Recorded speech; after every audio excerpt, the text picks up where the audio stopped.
Players walking out here at Asheville City, UNC Asheville's campus, known as Greenwood Field.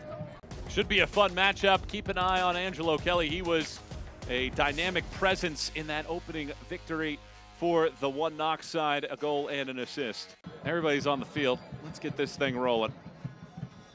Whistle blows, ball is kicked, and for the third time, Asheville City and One Knoxville face off.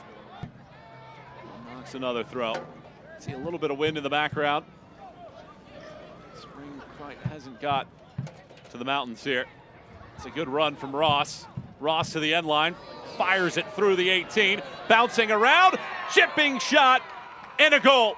Rodolfo Castro opens the scoring, and it's the team from the Volunteer State that starts the night with a goal. 1-0, One Knox.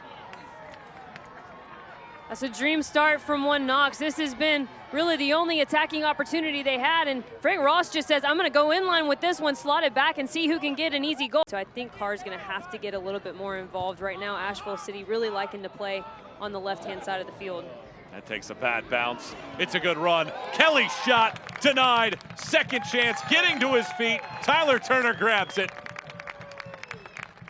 That's a brilliant moment of transition there by the League One side.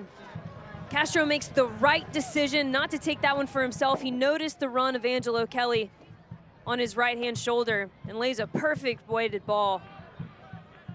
But good save by Ty Turner. We talked about him in the open, how important he was going to be, how many shots he was probably going to have to face. So we're back into action here in the 26th minute. First round action here in the 109th edition of the U.S. Open Cup. Well, it's fine play. Going out wide. Cross goes in. First time touch. Ross takes it, but Turner sure-handed. Just love the movement in the box right now for One Knox. They have 2 or 3 players all making the deep lying run, and Asheville City is tracking all of those runs, so they're just continuously dropping, and it's allowing for a lot of space in and around. This is adversity, right? You thought maybe you were going to get an NPSL team. Instead, you draw a pro side, and now you're down 1-0 early in the half, not exactly how you wanted to start things. You mentioned it, they haven't been together for all that long, but I do believe they have the mentality that they know when they're up against the wall, and they're the kind of players that pull out a performance. Said that some of these players maybe playing with a little bit of vengeance in mind, not just because of what happened in 2022 from an organizational standpoint. None of those players really have that experience that they would think about 2022, but certainly the fact that they haven't had a chance to play yet. It's an excellent ball here. Duval shoots, and Garibay controls that one fairly comfortably at the end of it all, but that is much better from this side. Yeah, it's a lovely little slip pass and a good timed run on the inside shoulder of the backside defender. It's a tough angle, though, to have a shot, but it's the right choice because he didn't have any other options. And sometimes you just need to see that one shot go on frame. Kelly turns, but gives it away. Carr, McNally.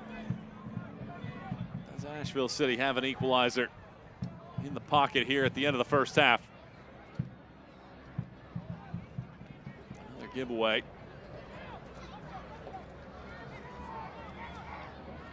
This time, Asheville City benefits from a turnover. A shot from distance. Garibay brings it in. Confidence brewing. The times that it has, kind of like what we're seeing now, it hasn't really led to much. And that was something that Martin McKeever talked about. You know, possession without a purpose is pointless. But this looks good. Ritchie hits the outside of the netting.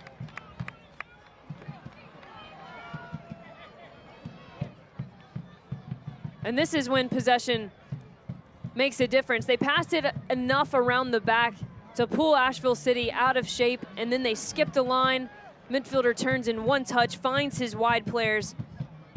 And anytime that you can find your wide players in 1 or 2 passes in the buildup, you give them the option. Most of the time, the defense hasn't been able to transition quick enough, so they have the option to go 1v1, get down the end line, get a service in, or perhaps they cut inside and take a shot. Resets. That's a fine touch. How about the space here? And now they let everybody get back into position. Ferreira's left foot! Just high. Garibay might have had it covered, but that was a stinging shot. Yeah, Ferreira made something out of nothing with this one. It was a really tough decision from Duval over there on the right-hand side, but Ferreira finds a way to weave through and find a window to get it on his left foot. But Mason Duval should have made the decision there to go inline. You mentioned it, all the numbers were back centrally. You take that touch, get to the inline, then serve that slotted ball back across the face of goal. That's a much better outlook than cutting it in, but credit to Ferreira for still getting something on that in the end. Foul whistled here. There is time in this first half for Asheville City to make something happen. And some momentum. You know me, I get excited about goals. I need goals.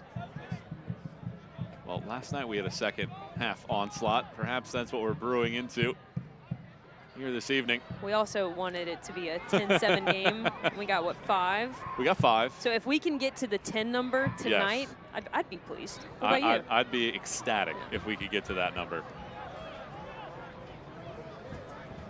Kelly continues his run. Asking for a deflection, and it is a corner. He was correct on that. Halfway through first half stoppage time. 1 Knox leads 1-0. 13th minute goal from Rodolfo Castro. Have the visitors from Tennessee leading here in Asheville. Stuart Ritchie wanders over there. Spent last season with Columbus Crew 2 in MLS Next Pro. After being with Richmond a couple seasons back, swings this one back. Kelly into the 18, header high and wide. But Chrysler finding space at 6 feet 4 inches tall. Was a first team All League One pick last year and showcases his aerial prowess.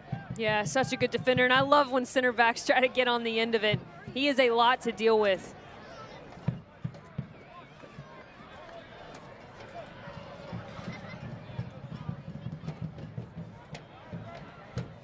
Well, I think if you're Asheville, being down 1-0, after the way that this match started, after it took a long period of time just to get a shot. Yeah, you know, they've settled in, haven't they? That's something to keep in mind. There's always some pregame jitters, especially when you think about, really historically, the Open Cup is a massive tournament to be participating in.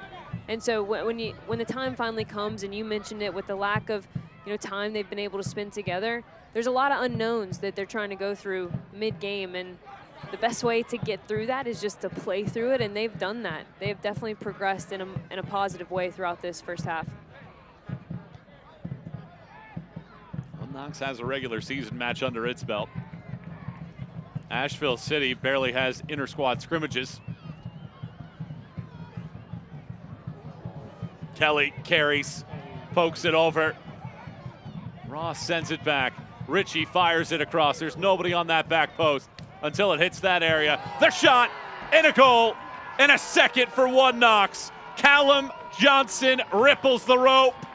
It's a late first half second for 1 Knox on the road.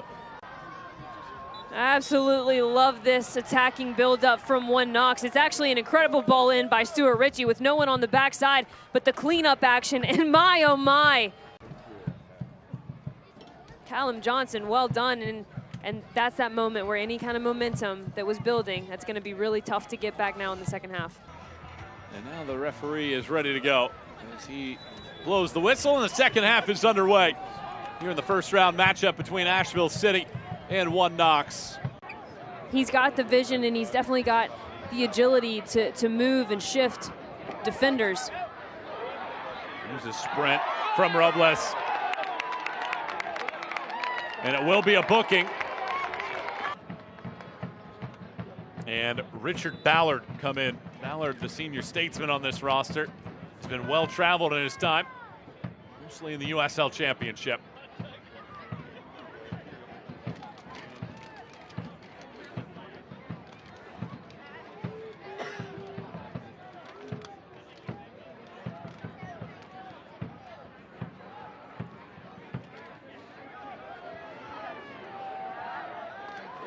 Good run here.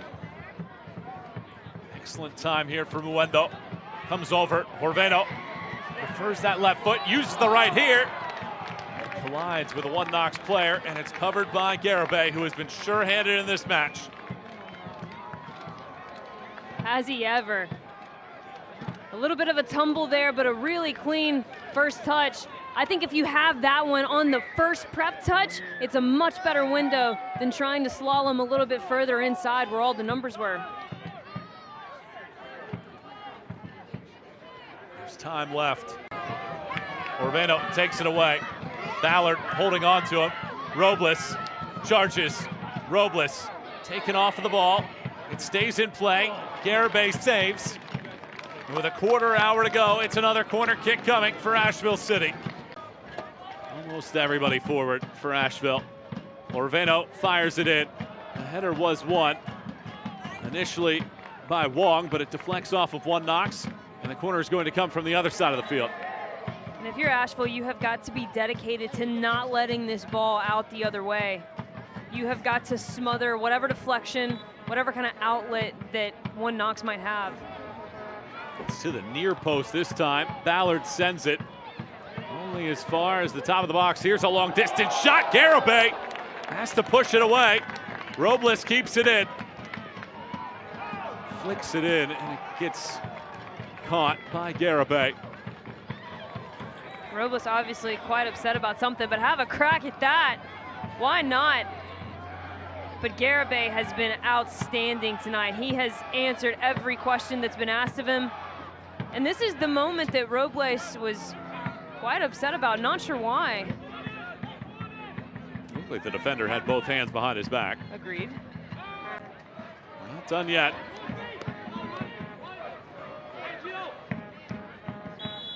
And there is the full-time whistle. The Gold Hiking Boot Trophy stays in Knoxville. 2 goals in the first half. Castro and Johnson, and 1 Knox SC.